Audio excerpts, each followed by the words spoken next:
ಎಲ್ಲರಿಗೂ ನಮಸ್ಕಾರ. ಸಬಿ ರುಚಿಗೆ ಸ್ವಾಗತ. ನಾನಿವತ್ತು ಮಾವಿನಕಾಯಿಯಿಂದ ಚಿತ್ರಾನ್ನ ಮಾಡ್ತಾ ಇದ್ದೀನಿ. ಮಾವಿನಕಾಯಿ ಸೀಸನಲ್ಲಿ ನಾವು ಈ ಥರ ಒಂದು ರೈಸನ್ನು ಮಾಡ್ಕೋಬೋದು, ಚೆನ್ನಾಗಿರುತ್ತೆ. ಬನ್ನಿ ಇದು ಹೇಗೆ ಮಾಡೋದು ಅಂತ ನೋಡೋಣ. ಅದಕ್ಕಿಂತ ಮುಂಚೆ ನೀವು ನಮ್ಮ ಚಾನಲ್ಗೆ ಹೊಸಬರಾಗಿದ್ದರೆ ಇವಾಗಲೇ ನೀವು ಸಬ್ಸ್ಕ್ರೈಬ್ ಮಾಡಿ, ಪಕ್ಕದಲ್ಲಿರುವ ಬೆಲ್ ಐಕನ್ ಕೂಡ ಪ್ರೆಸ್ ಮಾಡಿ. ಅದು ಹೇಗೆ ಮಾಡೋದು ಅಂತ ನೋಡೋಣ. ಮೊದಲನೇದಾಗಿ ನಾನಿಲ್ಲಿದ್ದು ಮಾವಿನಕಾಯಿ ತಗೊಂಡಿದ್ದೀನಿ. ಕಾಯಿ ಆಗಿರೋ ಮಾವಿನಕಾಯಿ ಅಂತ ತಗೊಂಡಿದ್ದೀನಿ. ಇದರ ಮೇಲ್ಗಡೆ ಇರುವ ಸಿಪ್ಪೆನೆಲ್ಲ ನೀಟಾಗಿ ತೆಕ್ಕೊಂಬಿಡಬೇಕು. ಮಾವಿನಕಾಯಲ್ಲಿ ಸ್ವಲ್ಪನೂ ಹಣ್ಣಾಗಿರಬಾರ್ದು, ಫುಲ್ ಕಾಯಿ ನೋಡಿ ಈ ಥರ ಬಿಳಿಯಾಗಿರಬೇಕು. ನಾವು ಸಿಪ್ಪೆ ತೆಗೆದಾಗ ಆ ಥರ ಇದ್ದರೆ ಚೆನ್ನಾಗಿರುತ್ತೆ. ಆಮೇಲೆ ನೀಟಾಗಿ ಈ ಥರ ತುರ್ಕೊಂಬಿಡ್ಬೇಕು. ಇದನ್ನು ನೋಡಿ ಚೆನ್ನಾಗಿ ಈ ಥರ ತುರ್ಕೊಳ್ಳೋಣ. ನೋಡಿ ನಾನು ಒಂದು ಮಾವಿನಕಾಯಿನ ಎಲ್ಲ ತುರಿದು ಈ ಥರ ಇಟ್ಕೊಂಡಿದ್ದೀನಿ. ಇವಾಗ ಒಂದು 2 ಈರುಳ್ಳಿಯನ್ನು ಕಟ್ ಮಾಡಿ ಇಟ್ಕೊಂಡಿದ್ದೀನಿ. ಒಂದು 5 ಹಸಿಮೆಣಸಿನ್ಕಾಯಿ ತಗೊಂಡಿದ್ದೀನಿ. ಕಡಲೆ ಬೀಜ ಒಂದು 2 ಟೇಬಲ್ ಸ್ಪೂನ್ ಆಗುವಷ್ಟು, ಕಡಲೆಬೇಳೆ 1 ಟೇಬಲ್ ಸ್ಪೂನ್ ಆಗುವಷ್ಟು, ಜೀರಿಗೆ ಒಂದು 1/4 ಸ್ಪೂನ್ ಆಗುವಷ್ಟು, ಕರಿಬೇವಿನ ಸೊಪ್ಪು ಸ್ವಲ್ಪ, ಅರಿಶಿಣ ಪುಡಿ ಒಂದು 1/4 ಸ್ಪೂನ್ ಆಗುವಷ್ಟು, ರುಚಿಗೆ ತಕ್ಕಷ್ಟು ಉಪ್ಪು, ಸಾಸಿವೆ ಒಂದು 1/4 ಸ್ಪೂನ್ ಆಗುವಷ್ಟು, ಕೊತ್ತಂಬರಿ ಸೊಪ್ಪು ಸ್ವಲ್ಪ.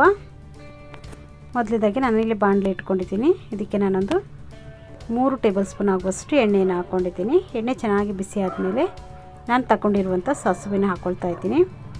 ಅದಕ್ಕೇ ಸಾಸಿವೆ ಚೆನ್ನಾಗಿ ಸಿಡಿದ ಮೇಲೆ ಕಡಲೆ ಬೀಜನ ಹಾಕ್ಕೊಳ್ಳೋಣ. ಕಡಲೆ ಬೀಜ ಸಾಸಿವೆ ಸಿಡಿದ ಮೇಲೆ ಹಾಕ್ಕೋಬೇಕು, ಆವಾಗ ಅದು ಚೆನ್ನಾಗಿ ಫ್ರೈ ಆಗುತ್ತೆ ಎಣ್ಣೆಯಲ್ಲಿ. ಅದು ಫ್ರೈ ಆದಮೇಲೆ ಕಡಲೆ ಬೇಳೆಯನ್ನು ಹಾಕ್ಕೊಳ್ಳೋಣ. ಅದಕ್ಕೇ ಹಸಿಮೆಣಸಿನ್ಕಾಯಿ, ಈರುಳ್ಳಿ ಎಲ್ಲವನ್ನು ಹಾಕ್ಕೊಳ್ಳೋಣ. ಹಾಕ್ಕೊಂಡಿದ್ದನ್ನು ಚೆನ್ನಾಗಿ ಫ್ರೈ ಮಾಡ್ಕೋಬೇಕು. ಇದಕ್ಕೇ ಜೀರಿಗೆನೇ ಕೂಡ ಹಾಕ್ಕೊಳ್ಳೋಣ.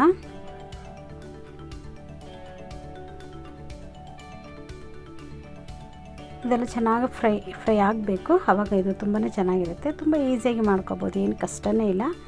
ಇದು ಫ್ರೈ ಆಗಿದ್ದೆ ಇದಕ್ಕೇನೆ ನಾವು ತುರಿದಿಟ್ಟಿರುವಂಥ ಮಾವಿನಕಾಯನ್ನು ಹಾಕ್ಕೊಳ್ಳೋಣ. ರುಚಿಗೆ ತಕ್ಕಷ್ಟು ಉಪ್ಪು. ಇದನ್ನ ಇವಾಗ ಎಣ್ಣೆಯಲ್ಲಿ ಚೆನ್ನಾಗಿ ಫ್ರೈ ಮಾಡ್ಕೋಬೇಕು. ನೋಡಿ ಚೆನ್ನಾಗಿ ಫ್ರೈ ಆದಮೇಲೆ ನಾನು ತಗೊಂಡಿರುವಂಥ ಅರಿಶಿಣ ಪುಡಿಯನ್ನು ಹಾಕ್ಕೊಳ್ತಾ ಇದ್ದೀನಿ. ಅರಿಶಿಣ ಪುಡಿ ಎಣ್ಣೆಗೆ ಹಾಕ್ಕೊಂಡು ನಾವು ಫ್ರೈ ಮಾಡೋದ್ರಿಂದ ಕಲರು ಕೂಡ ಚೆನ್ನಾಗಿ ಬರುತ್ತೆ. ಇದಕ್ಕೇನೆ ಕೊತ್ತಂಬರಿ ಸೊಪ್ಪನ್ನು ಹಾಕ್ಕೊಳ್ಳೋಣ. ಹಾಕ್ಕೊಂಡೊಮ್ಮೆ ಚೆನ್ನಾಗಿ ಮಿಕ್ಸ್ ಮಾಡ್ಕೋಬೇಕು.